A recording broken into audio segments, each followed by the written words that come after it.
Hello and welcome back to the channel of TS Gupta. তো এখানে আজকে চিকেন বিরিয়ানির জন্য ম্যারিনেশনের জিনিস আমি সব দেখিয়ে দিলাম। এখানে আমরা চিকেন ম্যারিনেটটা করে একটু আলু বয়েল করে নিয়েছি, এই ধরুন 6-7টা সিটি। তারপরে রাইসটাকে ম্যারিনেট করার জন্যও জিনিস আমরা দিয়ে দিয়েছি। এবার ম্যারিনেশন করে এদেরকে 15 থেকে 30 মিনিট আমাদেরকে সেট অ্যাসাইড করে রাখতে হবে। তো চলুন আমি কি সিস্টেমে করতে শুরু করছি সেটা আপনারা দেখতেই পাচ্ছেন। ম্যারিনেটেড রাইসটাকে আমি কুকারে 2টো হুইসেলের স্টিম করে নেব। তাতে আমার 80% কুক তো হবেই, দ্বিতীয়ত হচ্ছে কি টাইম সেভ হবে, অফকোর্স টাইম সেভ হবে।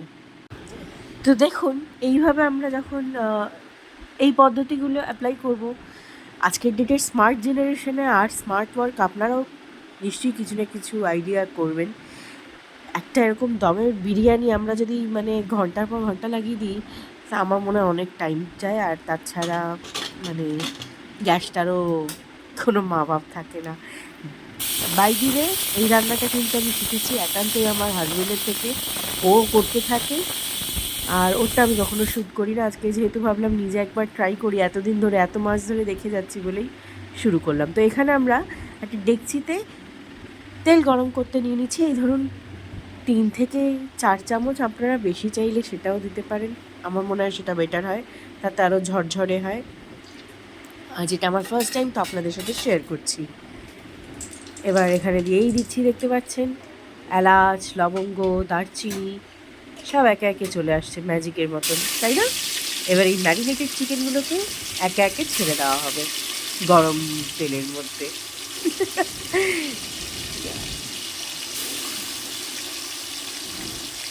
এইগুলোকে আপনাদেরকে একটা জিনিস বলি, আমি এখানে কিন্তু একটা জিনিস যদি আপনারা খেয়াল করছেন যে হ্যাঁ, পেঁয়াজ রসুন আমরা কিছু দিচ্ছি না। তো সেই ক্ষেত্রে আমরা কি দিচ্ছি যে ফ্লেভারটা যাতে আসে? Ginger garlic paste? তাও তো না।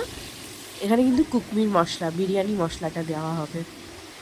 And believe it or not, it tastes exactly like a biryani from restaurant. তো এখানে আমি একটু ঘিও দিয়ে দিচ্ছি, আর এই যে কুকমির মশলাটা অনেক দিন ধরে যেহেতু রান্না পড়েনি, সেই জন্য আজকে একটু ডালা পেকে যাচ্ছে। তো তোমাদের বাড়িতেও যদি কোনো মশলা এরকম ডালা পেকে যায়, আমার মনে হয় এরকম হাত দিয়েই ক্রাশ করে নিতে পারো, আনলেস ইটস চিলি পাউডার। তাহলে হয়ে গেছে বলো।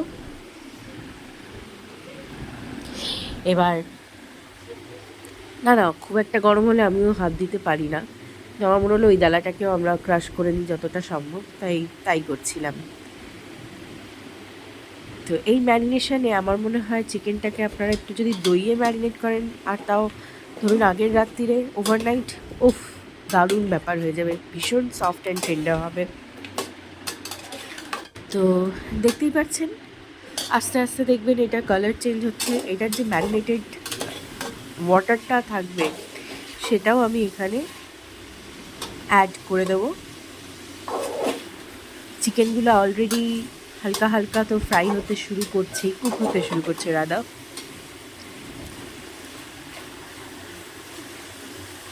পিঙ্ক থেকে যখন কালারটা ইয়েলোইশ ডার্ক ব্রাউনিশ হয়ে যাচ্ছে, তখনই বুঝবেন কুক হচ্ছে। তো খুব অবাক হবেন না যে এটা কি পসিবল কিনা। এটা যারা ফার্স্ট টাইম ট্রাই করবেন তাদের জন্য অদ্ভুত লাগবে, কিন্তু সত্যি বলছি ওয়ার্থ ট্রাইং ইট। এখানে আমার কুকমি মশলাটা আমি আরও একটু দিয়ে দিচ্ছি, তার কারণ হচ্ছে গিয়ে আমার মনে হচ্ছে আরও একটু রসালো কষানো বানানোই যায়। চিকেনটা যতই রসালো কষানো হবে ততই বিরিয়ানিটা বেশ স্মেল দেবে আর কি, স্মেল দেবে ওটা, এনিওয়ে আরোমাটা ক্রিয়েট করবে। I should have been better in my words, sorry. So দেখতেই পাচ্ছ চিকেনগুলো বেশ ভালোই কুক হয়ে আসছে। এবার এখানে আমার সেই বয়েলড পটাটোসগুলো অ্যাড আপ হয়ে গেল। ম্যাজিক, আগেইন আ ম্যাজিক, তাই না? তো it's nothing magic, it's called editing. সবাই এত ফ্লুয়েন্টলি তো আর অ্যাকসেপ্ট করবে না জিনিসগুলো, বাট তোমাদের কাছেও টাইমের অভাব, আর আমরা মনে করি এতগুলো করে এত বড় করে ভিডিওটা করলে লোকেরা দেখবে না, যেটা তো আমরা ইউটিউবার্সরা বুঝেই যাই যে তোমরা কতটা দেখছো, কে কে দেখছো সেটাও বোঝা যায়। কে বলতে গিয়ে যে কারা সাবস্ক্রাইবার্স আর কারা নন সাবস্ক্রাইবার্স এক্স্যাক্টলি কে কে দেখছো সেটা আমি কী করে বলবো, তবে দেখলে তোমরাও বেনিফিটেড হবে আর আমরাও খুশি হব, আনন্দিত হব যে হ্যাঁ আমাদের তরফ থেকে কেউ শিখছে। কখনও যদি আমার হাজব্যান্ড কী বলবো কমফোর্টেবল হয় নিজের রেসিপিটা দেখানোর জন্য, তাহলে অবশ্যই সেই রেসিপিটাও একদিন আমরা শেয়ার করব, অবশ্য ওর চ্যানেলে আই গেস। হ্যাঁ, ওরও একটা চ্যানেল আছে, কিন্তু ও এখনও কুকিং সেগমেন্টটা আনেনি, বাট হি কুকস অ্যামেজিং। তো বেসিক্যালি যারা খেতে ভালোবাসি তারা খাওয়াতেও ভালোবাসি, আর সেটাতেই আনন্দ হয় যে লোকেরা যখন আমাদেরকে অ্যাপ্রিসিয়েট করবে, খেয়ে অ্যাপ্রিসিয়েট করবে বা ট্রাই করে অ্যাপ্রিসিয়েট করবে। তো দেখতেই পাচ্ছ ধুয়ো ছাড়ছে, মানে হচ্ছে কি আরে ভালোভাবেই কুক হচ্ছে। এবারে আমার যে স্টিমড রাইসটা আছে ম্যারিনেটেড, সেটাকে আমরা অ্যাড আপ করব। এটা কিন্তু টোটাল টাইম আমার লেগে যাবে আধ ঘন্টা মতন, পুরো আধ ঘন্টা মতন রান্নাটা করতে। আর ম্যারিনেশনের তো আরও ধরো আধ ঘন্টা, তাহলে আমার হয়ে গেল 1 ঘন্টা। আমি 1 ঘন্টায় নামিয়ে নিয়েছি লাম। এই দেখো 80% কুকড রাইস আমি দিয়ে দিচ্ছি, ঝরঝরে লাগছে না। তার কারণ হচ্ছে কি আমার একটা ভুল হয়ে গেছিলো, আমি ঘিটা দিয়েও দিইনি ওখানে আরও বেশি, চালটা যখন ম্যারিনেট হয়ে স্টিম হচ্ছিলো সেই সময়কার কথা বলছি। আর ওখানে আরও একটু বেশি ঘিটা দিলে ভালো হয়, ফ্লেভার আরও বেশি হয়। একটা কথা বলে দিচ্ছি, এই রান্নাটাতে যত বেশি ঘি, কুকমির মশলা আর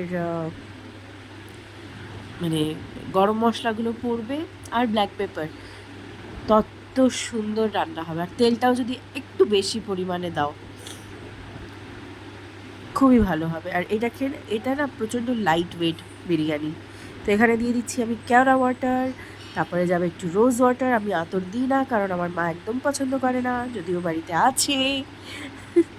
দেখেছো মা, তোমার জন্য আমি আতরটা দিলাম না, জাস্ট সি দিস। আর অবভিয়াসলি ঘি তো পড়বেই, লাইক আই টোল্ড ইউ, বেশ ভালো অ্যামাউন্টে ঘি দিও, কনজুসি করলে টেস্টে একটু 19-20 হওয়ার আছে। আমি চাইলে এখানে আরও বেশি ঘি দিয়ে এটাকে কুক করতেই পারতাম।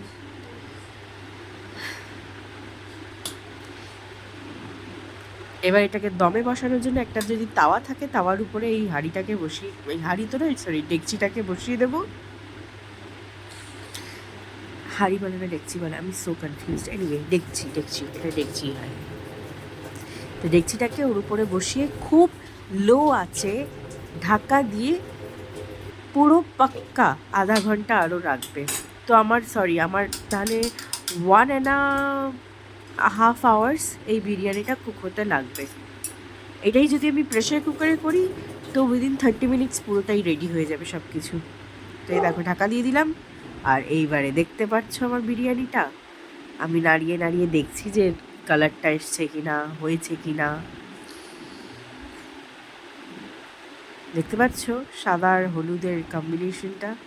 এদিকে আলুটা ঘেটে গেল, কেন কি আলু যদি বেশি সিদ্ধ হয়ে যায় তারপর যদি ঘাটাই তাহলে গেছে।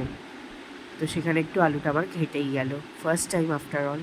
It's okay, life is filled with errors and then only we win. তো এখানে আমি সার্ভ করা শুরু করছি। স্যালাডে আমি শসা, পেঁয়াজ আর লঙ্কা নিয়েই ফেলেছি। আহা, মশলাদার বিরিয়ানির রাইসটা আসছে, আলু এসছে, যা হবে না boss. Try it, just try it. দেখতে পাচ্ছ কীরকম অয়েলি ঠিক না, বাট বেশ ঝরঝরে, আর হ্যাঁ বেশ চকচকে দেখতে লাগছে, ঝকঝকে চকচকে। তো ট্রাই করো আর ট্রাই করে বলো তোমাদের কেমন লাগলো। This was my first time dum biryani that I share with you. মানে আমি লাইফে নিজেও বানাচ্ছি আর তখন আপনাদের সাথে শেয়ারও করছি। ভালো লেগে থাকলে অবশ্যই আমার ভিডিওটাকে কী করতে হবে, লাইক, চ্যানেলটাকে সাবস্ক্রাইব, আর বন্ধুদের সাথে শেয়ার মারো। আরও নতুন নতুন জিনিস নিয়ে আসবো।